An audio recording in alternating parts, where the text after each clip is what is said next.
Just wanted to talk, that's all. All right.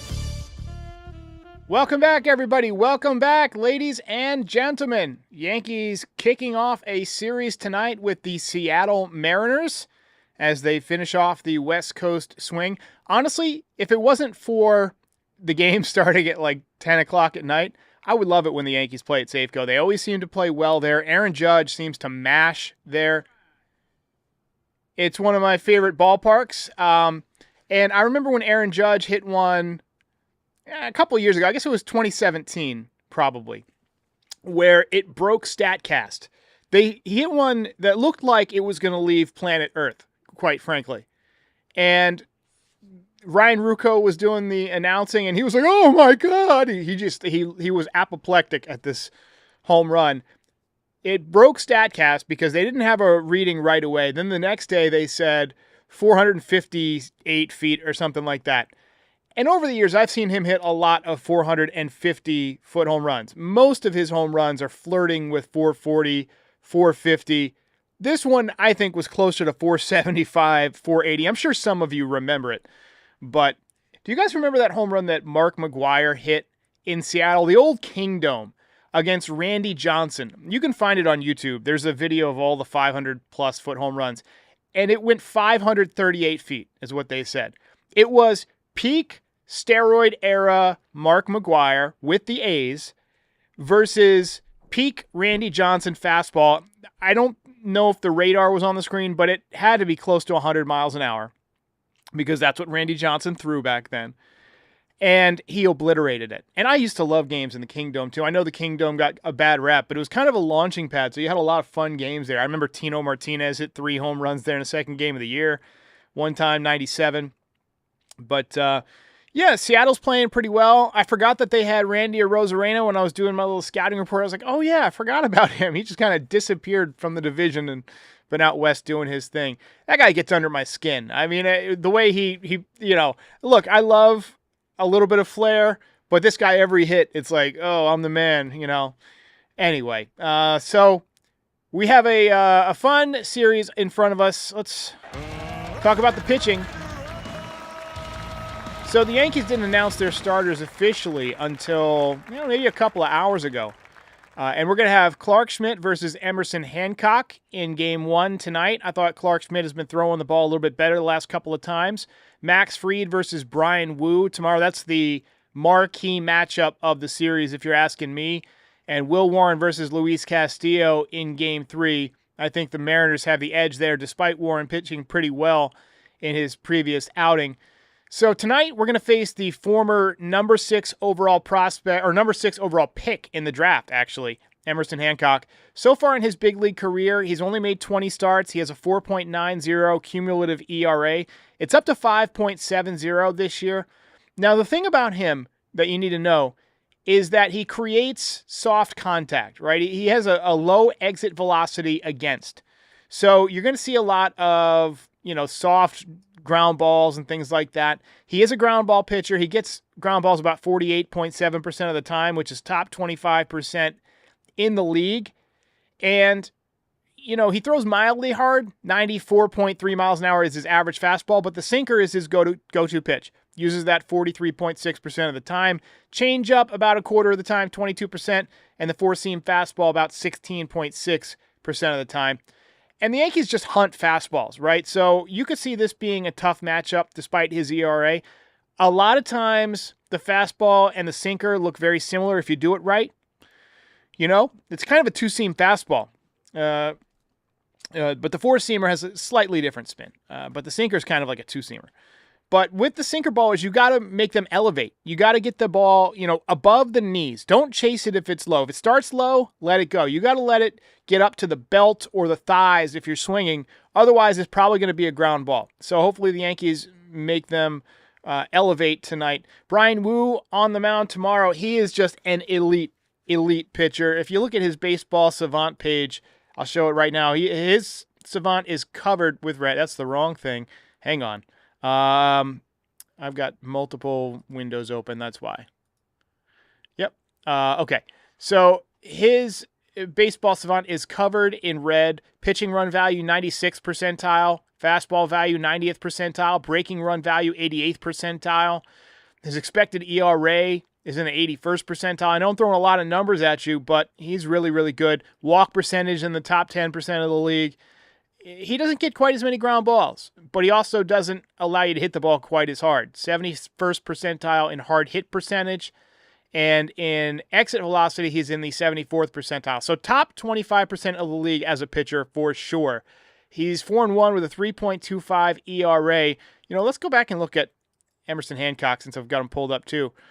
You see he's a guy, average exit velocity is terrific. Hard hit percentage, ground ball percentage, all really good. Doesn't get a lot of swings and misses, but that's not what he's going for.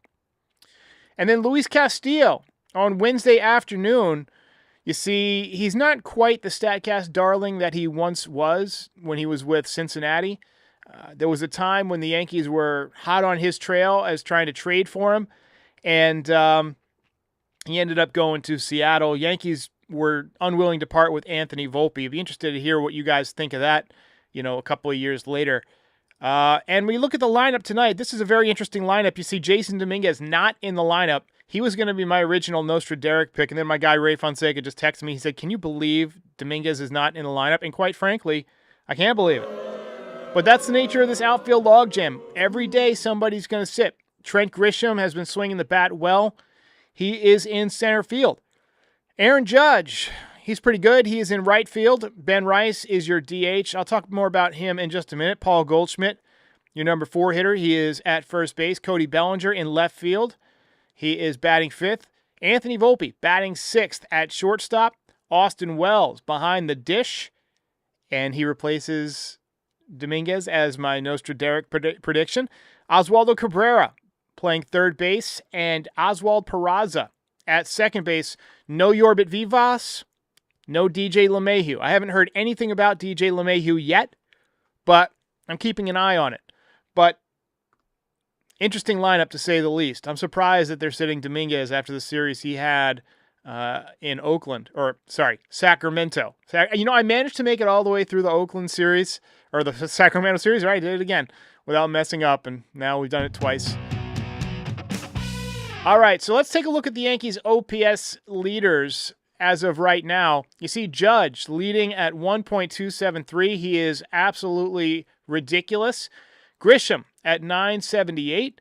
Rice, 937, even though he's been kind of slumping a little bit. Take out the grand slam from the other day. Goldschmidt, 898, really good. And then kind of the line of great in the major leagues is about 800. 750 used to be league average. I'm not sure exactly what the league average is right now, but it's in the 700s. Dominguez at 791. Wells, about league average, I'd imagine, 746. Volpe, Bellinger, and Cabrera all underneath.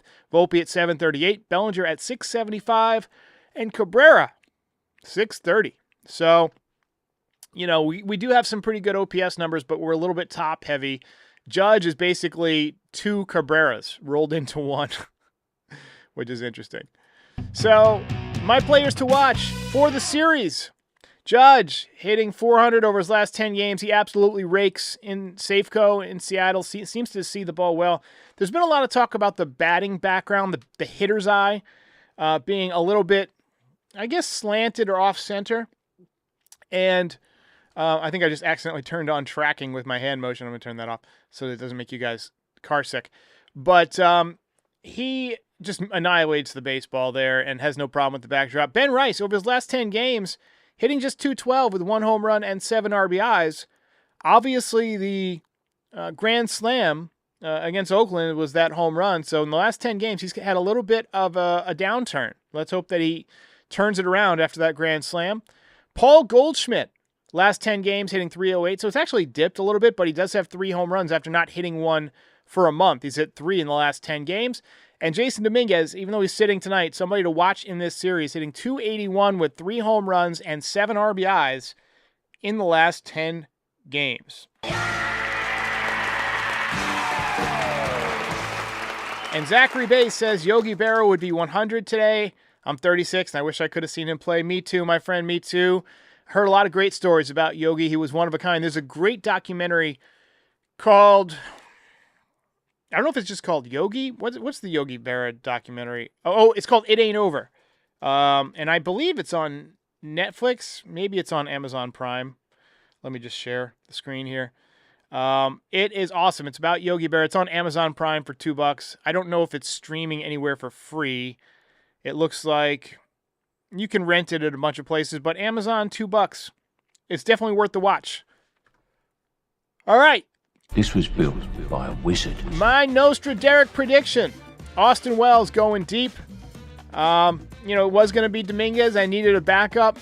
Austin Wells, to me, has had some better swings lately. He seems like he's kind of on the upswing after kind of going up and down a little bit this year. But he is my pick. Let's get your predictions. Noah says, are they playing tonight? Yes, they're playing tonight. The game starts in under 2 hours. Come on. And it's a dome, so it doesn't even matter if it rains. So let's go ahead and get your predictions in the chat. Steven Canoff says, I'm going to the Yankees-Rockies game at Coors next week. I'm from New York, but we'll be visiting Denver. A couple of years ago, the Yankees lost a series in Colorado, and that was one of the more painful series that we've had. I believe I had a rant after that series. So you expect better results this time. The Rockies, last I checked, were 6-33. They fired their manager. They're really, really, really bad. So the Yankees should do some damage. All right, we're going to go ahead and get our sponsor from Harry's, and then we'll be back with your reactions, your calls, and your predictions. In baseball, as in life, it's all about having that extra edge, that little extra half second of a swing, the late break on a slider, or the grit to outlast your opponent on a hot afternoon. Same goes for shaving. Harry's gives you the edge where it counts. I tried the $5 trial set, and honestly, it's like the ace of my bathroom rotation. The handle's weighted just right, the razor is smooth, and the foaming shave gel lathers better than anything I have used before. I keep my beard tight around the jawline, clean edges, no irritation. Harry's handles it with ease. Even the packaging is big league. And their body wash, I've got the redwood scent. It's like a fresh cut field on opening day. Get the edge on your shave with Harry's razors. Normally their trial set is $10, but right now you can get it for just $5 at harrys.com/stripe. That's harrys.com/stripe for a $5 trial set. All right. Hope you guys like that ad, because we're going to be running it all week here on Pinstripe Territory. We'll be running it tonight. We'll be running it during every game. Harry's is our official sponsor for the week, so a shout out to Harry's Razors. Look, I use my Harry's Razors, excuse me, to shave my neckline, my jawline, and it really is quite sharp, so be careful, but it works great. So BTR 520 says Aaron Judge with, excuse me, 2 hits tonight.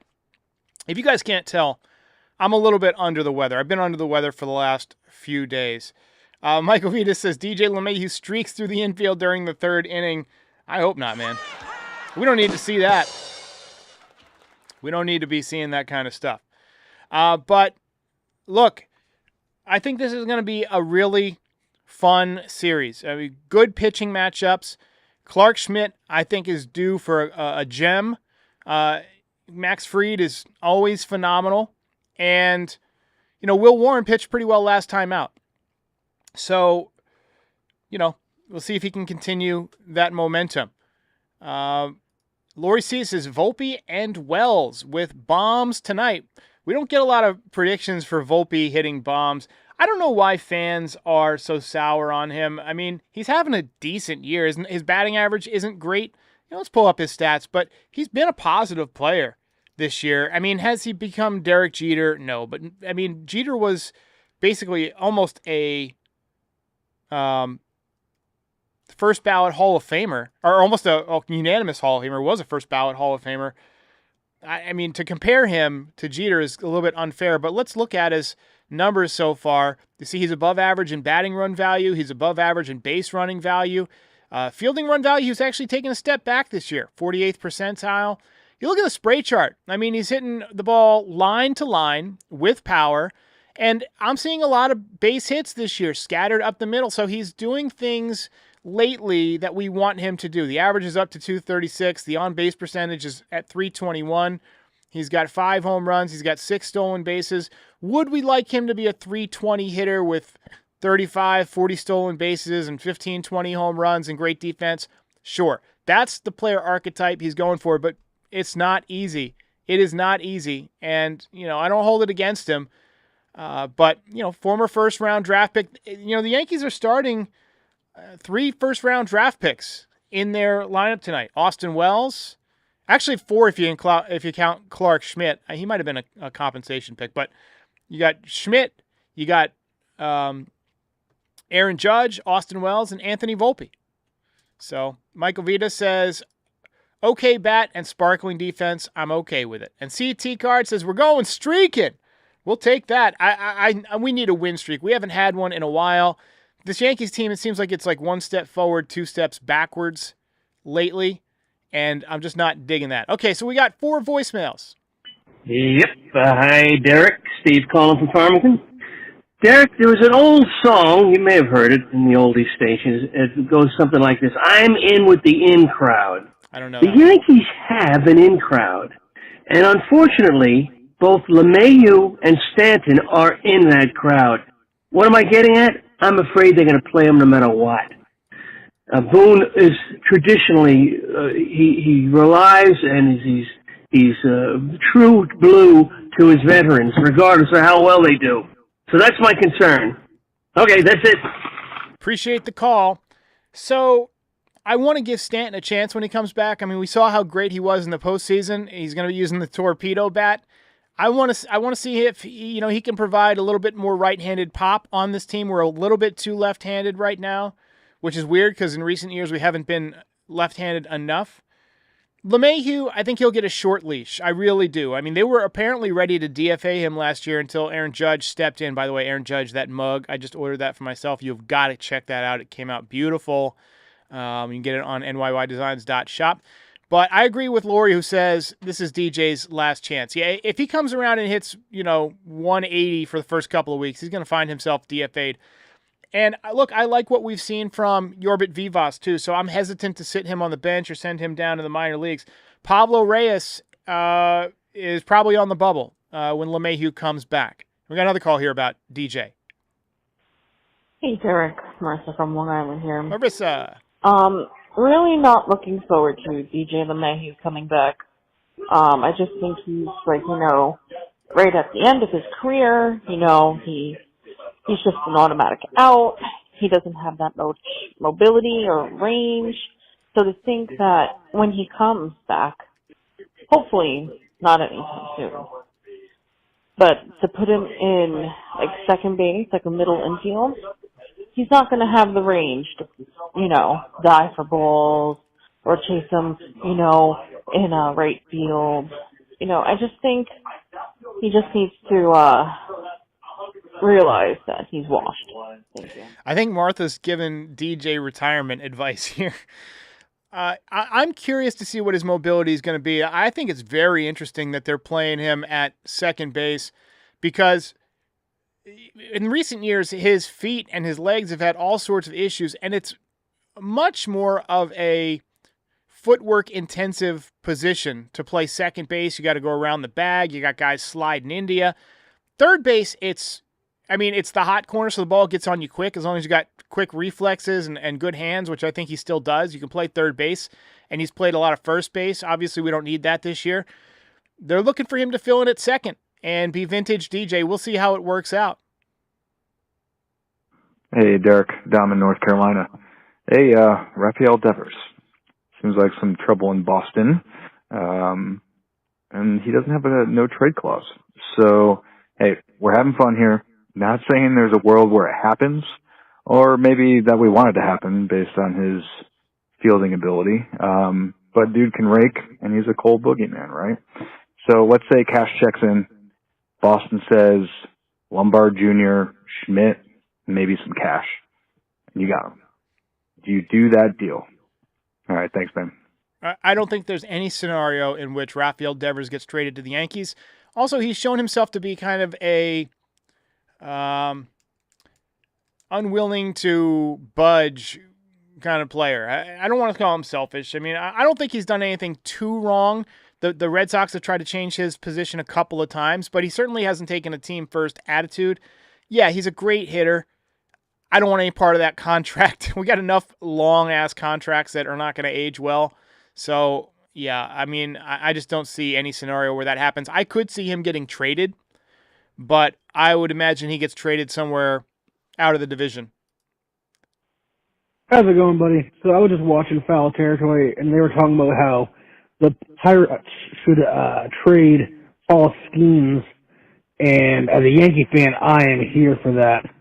So, what are your thoughts on what the Yankees would have to give up for Paul Skeens? I'm all in for trading both Oswaldo and Oswald, Devin Williams, Spencer Jones, Marcus Stroman, so we need to get out from him, and any other prospect that they want from us out of our top five, except for the third baseman, I really like him.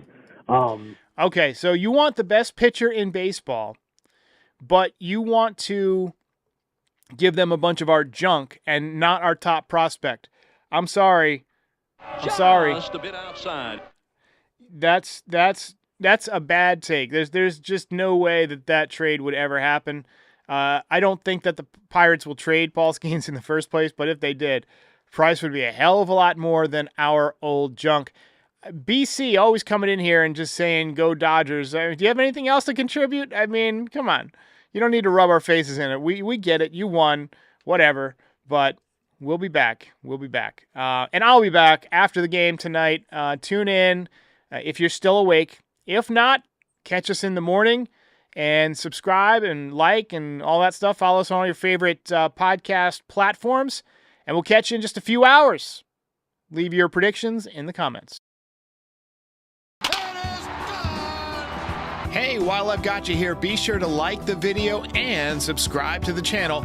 Pinstripe Territory is the official Yankees podcast of the Foul Territory Network. We are home to the #1 most watched MLB postgame show on YouTube since 2021. We're here after every Yankees game and for reactions to all the best news and rumors during the offseason.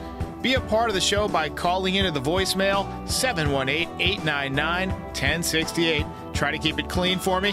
And if you ever miss us on YouTube, be sure and subscribe on all your favorite podcast platforms. Go ahead and rate us 5 stars. It'll help other people find the show. Thanks for watching. See ya.